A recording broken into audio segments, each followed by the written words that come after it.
No dia 4 de outubro de 2010, os moradores da pequena vila húngara de Kolontar ouviram um som ameaçador de estrondo. Segundos depois, a origem do som apareceu, uma onda gigante de lama vermelho acastanhada, como uma maré.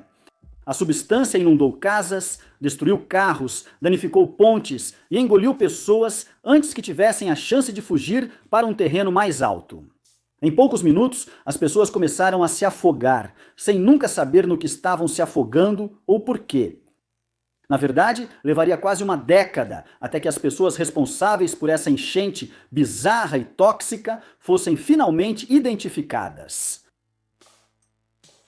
Óxido de alumínio, que também pode ser pronunciado como alumina ou chamado de alumina, é uma substância extremamente útil. É usado na fabricação de todos os tipos de produtos, inclusive como preenchimento em muitos plásticos, além de cosméticos como protetor solar, batom e esmalte.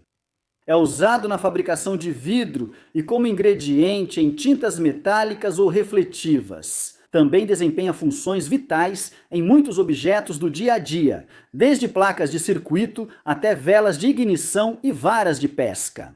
A produção de alumina utilizável começa pela bauxita, um minério de alumínio. A bauxita é extraída, transportada e purificada pelo processo Bayer, criado por Carl Joseph Bayer, químico da Áustria-Hungria do século XIX. Esse método gera alumina utilizável e um resíduo chamado lama vermelha. Essa substância, que realmente se assemelha a uma lama marrom avermelhada brilhante, é extremamente cáustica e considerada perigosa para o meio ambiente. A maioria das instalações de produção bombeia a lama vermelha para grandes lagos, deixando-a secar naturalmente. Esses lagos normalmente possuem revestimentos especiais para impedir que a lama vermelha contamine a água subterrânea. A fábrica de alumina Ica era uma das maiores fábricas de produção de alumina na Hungria. Inaugurada em 1943, desde então produzia grandes quantidades de alumina. Em 2010, ela pertencia a uma empresa privada, a Produção e Comércio de Alumina Húngara, também conhecida como MEAL. Assim como muitas outras empresas de produção, a MAL armazenava o resíduo de lama vermelha produzido pela fábrica ICA em grandes reservatórios no local. Em 4 de outubro de 2010, logo após o meio-dia, após dias de chuvas intensas, o muro de contenção do reservatório número 10 da fábrica ICA falhou de forma catastrófica, cedendo e abrindo um buraco de 50 metros ou 164 pés de largura no canto noroeste do reservatório, liberando uma enorme onda de lama vermelha cáustica. A quantidade exata de lama vermelha que foi derramada é impossível de determinar, mas todas as estimativas razoáveis sugerem que foi bem acima de 1 milhão de metros cúbicos, ou 200 milhões de galões cúbicos. A enxurrada atravessou os campos ao redor, logo alcançando duas cidades próximas, Kolontar, com uma população de cerca de 800 pessoas, e Devexer, com uma população de cerca de 4.000 pessoas. Essas comunidades foram atingidas por uma onda de lama vermelha na altura da cabeça que chegou sem aviso prévio. Ela levantou carros, destruiu prédios, inundou porões e engoliu moradores chocados e apavorados, além da própria violência da onda. A lama vermelha era viscosa, encharcava as roupas, grudava na pele e dificultava a visão. Era quase impossível se manter nela. E além disso, havia outro perigo no fato de que ela era extremamente alcalina, causando queimaduras químicas ao entrar em contato com a pele exposta. Cerca de 400 pessoas foram tratadas por queimaduras e outros ferimentos. Mais de 200 casas foram destruídas e muitas outras ficaram tão danificadas que seriam inabitáveis por meses. 10 pessoas morreram na enchente, na maioria dos casos por afogamento, quando foram arrastadas pela onda inicial. Entre os mortos estava um bebê que tinha apenas 14 meses de idade. Muitos trabalhadores dos serviços de emergência foram enviados para a região. 23 unidades terrestres receberam apoio de 4 helicópteros, que fizeram buscas, resgates e levaram os feridos graves a hospitais especializados em Budapeste. Logo após a enchente, não se sabia exatamente o quão tóxico era o lodo.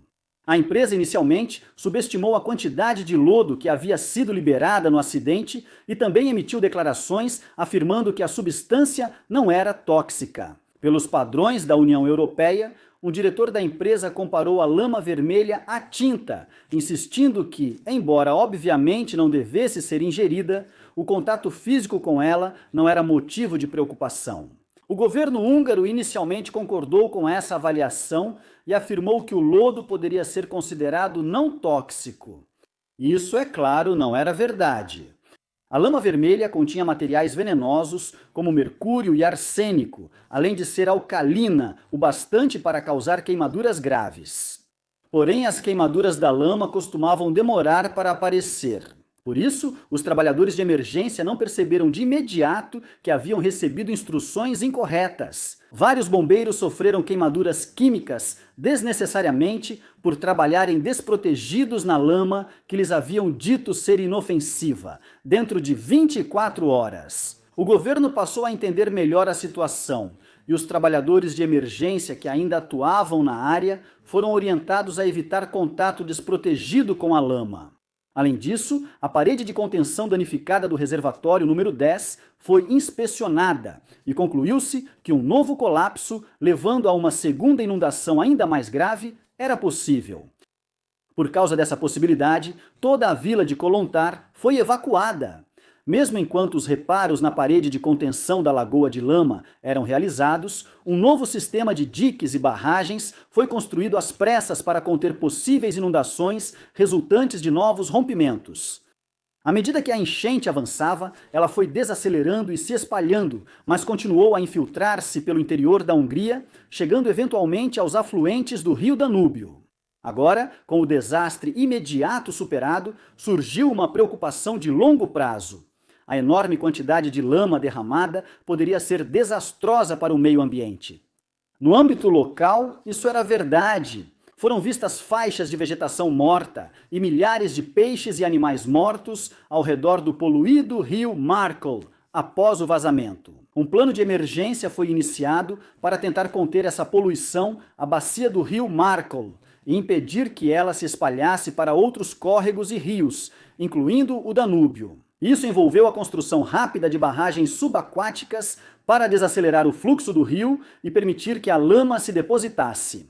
Agentes projetados para neutralizar os componentes nocivos da lama também foram despejados no rio em grandes quantidades. Grandes quantidades de gesso foram adicionadas ao fluxo da lama para solidificá-la.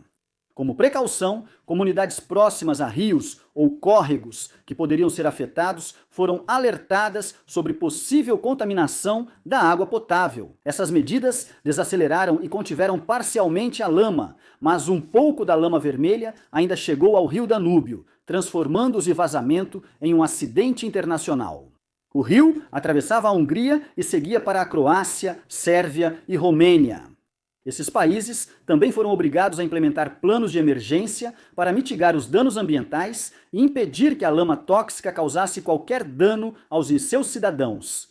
O Danúbio, ao longo de seu percurso, era utilizado para abastecimento de água potável e pesca. Por isso, a possibilidade de poluição tóxica era motivo de grande preocupação.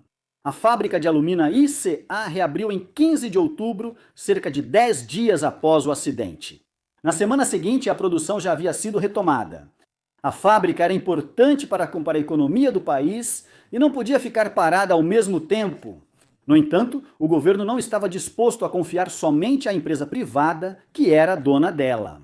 Muito em breve, após um breve processo legal, a fábrica foi permanentemente confiscada pelo governo. Marral perdeu a posse da fábrica. Foi oferecida uma indenização equivalente a cerca de 500 para as famílias afetadas, poucas das quais aceitaram. Elas acabaram sendo indenizadas com um valor mais apropriado pelo governo. O governo também investiu pesado na construção ou reconstrução de mais de 100 casas na devastada cidade de Kolontar e na remoção do solo contaminado da zona do vazamento. Com o avanço da investigação, concluiu-se que a falha da barragem foi causada por deslizamento do solo. O reservatório havia sido mal projetado para sua finalidade e também havia sido preenchido além da capacidade. Foi difícil determinar se esse excesso de enchimento era rotineiro ou resultado das fortes chuvas que antecederam o acidente. Mas, de qualquer forma, uma combinação da falha de projeto e do peso do excesso de líquido dentro do reservatório precipitou um deslizamento sob o muro de contenção e causou a enchente. Após um julgamento criminal inicial, em 2014, 15 funcionários da Mahal, incluindo um diretor da empresa, foram acusados de uma série de delitos, incluindo negligência e poluição ambiental. No final das contas, porém, todos foram considerados inocentes. Vários anos depois, um novo julgamento foi garantido devido a erros processuais cometidos no primeiro julgamento. Este, em 2019, focou na negligência criminal neste caso. Reconheceu-se que os funcionários da Mahal não eram responsáveis pelo mau projeto do reservatório, porém sabiam das falhas e respondiam pelo uso e manutenção do reservatório. 5 dos acusados foram absolvidos, 2 receberam penas de prisão entre 2 e 3 anos e outros 8 receberam sentenças suspensas e multas. As cidades e vilarejos que foram devastados por essa enxurrada de lama tóxica foram reconstruídos. Aqueles que perderam entes queridos retomaram suas vidas e seguiram em frente. A produção de alumina no local continua, usando um novo processo que não produz lama vermelha, mas sim poeira vermelha seca. As casas foram reconstruídas e a vida selvagem e a vegetação retornaram, mas ainda levará muitos anos até que as pessoas cujas vidas foram afetadas pela enchente estejam realmente recuperadas.